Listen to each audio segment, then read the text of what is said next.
त्या 36 गुणच्या नावाखाली काही खपवायचं. यांचे 100 गुण जुळले असत आणि याला गुणाचं माहितीच नाही, गुण पाहिलेच नाही ना.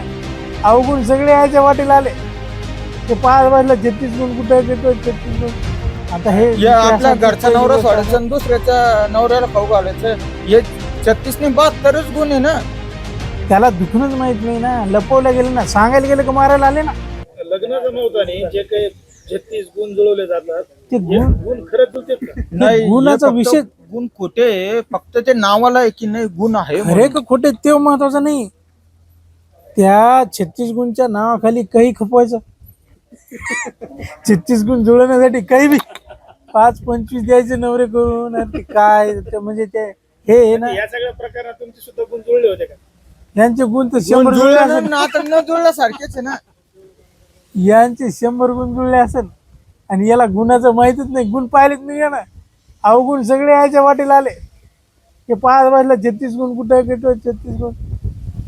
मग लोक लग्न जमीन गुणच पाहिजेत ना जुळते का? गुण पाहणाऱ्याला ते न समजायला पाहिजे कोणते गुण पाहू लागले. मग लग्नानंतर कोणते कोणते गुण माहित होते? आता बघा ना, आता गुणच नाही इथे, तर गुणच नाही इथं, अवगुणच आहे नाही. आजकाल महिलांना लग्न म्हणजे हे एक पोर खेळ झाला हा. तर हे मुळात नाही का, ते लग्न नाहीये, हे पोर खेळ. एक जसं बावला बावली आपण एक खेळ भांड्यामध्ये तसं खेळतो, नाही ते. सेम तेच कारण आहे. अरे बाबा, बावला बावलीचा कार्यक्रम आहे ना, खेळ संपला की फेकून दिलं, संपलं. मग तसं झालं ना ते हे इथं लग्नाचं. पोटगी इथं सगळे कायदे, कायद्याचं काढायचं कोण सोडणार आहे तुम्हाला. इकडे पोटगी कोर्ट लावेल, पोलीसवाले तुम्हाला पकडायला येतील, समाजातले लोक म्हणतील काय कुठे घरातले म्हणतील चल इथून निघ तुझ्यामुळे हे आमचं सगळं झालं. या एका माणसामुळं आणि त्या एका बाईमुळं किती लोकांचं आज. त्या माणसाची बाई, त्या बाईला जर माहित झालं की हे नवरा घरातून दोन डबे घेऊन चाललो, तर सर करणार आहे. विचार करा सर. यांनी एक सांगताना काय सांगितलं की यांची बायको 2 डबे घेऊन जायची. यांच्या डब्याला पतात नाही, यांचा डबा दुसऱ्याला. मला तर द्यायचीच नाही. मला म्हणायचे तू हातान बनवून घेऊन जा. किती वाईट. यांचे 36 गुण जुळले म्हणून याला त्याच्या बरोबर 36 गुण जुळाले, याचं गुणच नाही. याच्याकडे अवगुण सगळे चांगले गुण याला तिकडे. अजून 36 गुण दुसरे माहित झाले. यांना अजून अजून दुसऱ्या 72 गुण माहिती झाले, 36 ने 72 माहिती झाले. जसे की मग 2 डबे नेणं. मग आता हे आपल्या घरचा पहिली नवरा गोष्ट सोडायचा आणि दुसऱ्याच्या नवऱ्याला खाऊ घालायचं, हे 36 ने 72च गुण आहे ना. विचार करा सर, किती डेअरिंग आहे. आणि ही डेअरिंग येते कुठून. स्वातंत्र्य पाहिजे, कशासाठी? स्वातंत्र्य. हा स्वातंत्र्य. दुसरा डबा न्यायचाच कशासाठी. किराणा यांनी भरायचा, गाय यांनी चारायची, दूध त्यांनी काढायचं.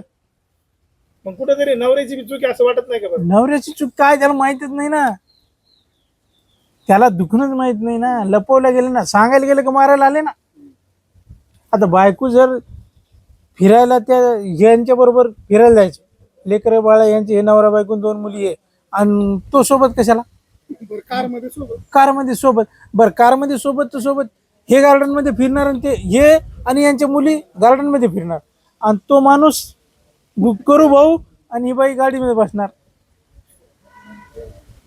म्हणजे विचार करणार सर, विचाराच्या पलीकडची गोष्ट झाली नाही.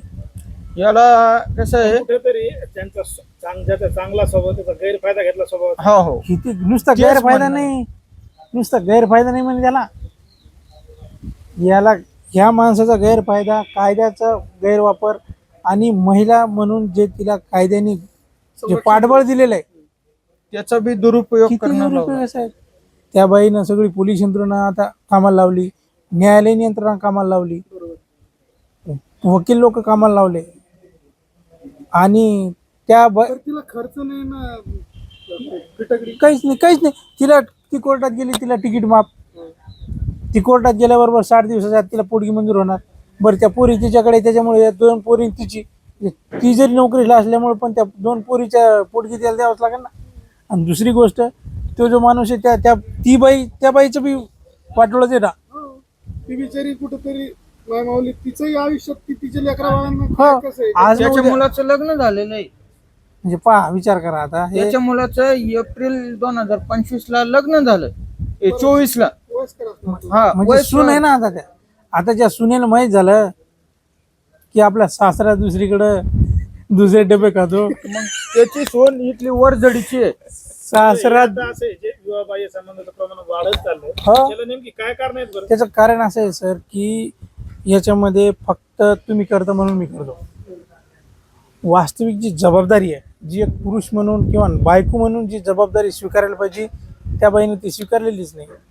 यानं नुसतंच फक्त समाजाने यानं बायको केली म्हणजे ह्याच जबाबदार राहील, कुटुंब प्रमुख हाच राहील, करता हाय, कामं यांनीच करायचे, मुलींचे शिक्षण, मुलींना काय लागतं आवड निवड, बाईला काय लागतं, घरात काय लागतं, घर भाडं, ते किराणा, सगळ्याची जबाबदारी एकाच माणसाने एकाच पगारावर करायची. तिचा पगार, तिचा विचार, तिने याचं काही कन्सिडरच केलं नाही ना. तिच्या नजरेत हे संसारात नाही ना, संसार याचाच आहे, फक्त यांनीच करायचे, माझी बायको, माझा मुलगा, माझं घर, आणि हे खर्च तर हे करणार ना. पण मग हे बाहेरचा नाद लागतंय कशामुळे नेमकं? मोबाईलमुळे लागतंय का? मोबाईल याला सर्वात कारणीभूत एक तर मोबाईल आणि हे सरकारी नोकऱ्या, हे पण एक कारणीभूत आहे. त्याला कारण हे आहे. बाकीच्या महिला बी नोकरीला आहे ना, हा, पण त्यांच्याबद्दल आपण असं नाही. त्यांच्याबद्दल तसं नाही हा, पण करणार. नाही म्हणू शकत. आता पण हे- कितीतरी महिला कर्मचारी आहेत, ते स्वाभिमानाने येतात, स्टँडर्ड जीवन जगतात, स्वाभिमानानेच आणि त्या नोकरीचं शेवट त्यांचं रिस्पेक्ट करतात इतर लोक, करावीच लागते. एवढे ते म्हणजे कायद्याचा वापर करतात. पण यांना अशा वेळेस काय होतं सर, हे फक्त जो एक मी पण असतो गर्व आणि काही वेळेस आहे ना, हे हार्मोनल इम्बॅलन्स, शरीरात होणारे बदल, आणि एखाद्याने जर त्याला पटेल असं काही, आता ज्याला फुकट मिळणार ते काही होच म्हणणार ना. काही महिला आहे ना, अशा गोष्टीत बळी कशा पुरतात, त्यांचे वेगवेगळे कारणं असतात. त्यांना साधं एखादं गाणं जर एखादं चांगलं म्हटलं असेल तर कोणालाही आवडतं, तशी हे लोकांनी थोडंफार काही त्यांची स्तुती केली त्या impress होऊन जातात. ती इम्प्रेस होतात, आणि मग ते लोक गैरफायदा घेतात. सुरुवातीला ज्या बाईला माहीत नसतं, पण एकदा का ती अशी गुतत गेली, मग तिला वापस यायचा रस्ताच माहित नाही, मग तिला तेच चांगलं लागतं. हा टाइमपास वाटतो. मोबाईलवर बी असे काही व्हिडिओ बघून असं हो. किती आता आपण पेपरला बघतो, याच्यात बघतो, टीव्हीत बघतो, जाहिरात बघतो, बऱ्याचशा घटना ज्या घडल्या आता, मोठ्या मोठ्या घटना, ही जे काल परवाची विशाळगडची कुठली विशाळगडची जी घटना घडली, लोहगड काय सिया गोयल का काहीतरी, त्या पोरीनं कुठली सिरियल बघून तिनं प्लॅनिंग केलं. ते बी ती एक दुसरी बाई, ती एक त्याच्या नवऱ्याला मारून बाथरूम मध्ये 45 दिवस त्या ठेवलं. बाईनं बी कुठली तरी एक सिरियल बघितली आणि त्याच्यानुसार प्लॅनिंग केलं. म्हणजे हे जे विचार, आणि हे जे विचार हे विचाराची जी सुरुवात आहे ही कुठून येते सर?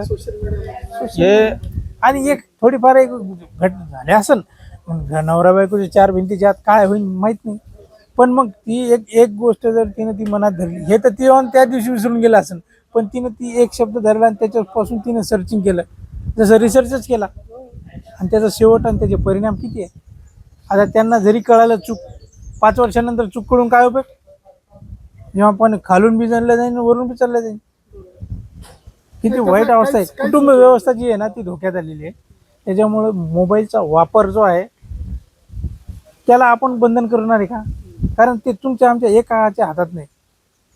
त्याच्यात चांगलं पण आहे आणि वाईट पण आहे, पण त्याचे दुष्परिणाम एखाद्याचा कुटुंब व्यवस्था कोलमडली ना, आज ह्या माणसाचं कुटुंब चाललेला कुटुंब जर दुसरा माणूस येऊन जर विचार करा, नवरा यांचा तर किती विषय भयान, म्हणजे असे अजून कितीतरी अशी लोक आहे की आपण ऐकलं तर कल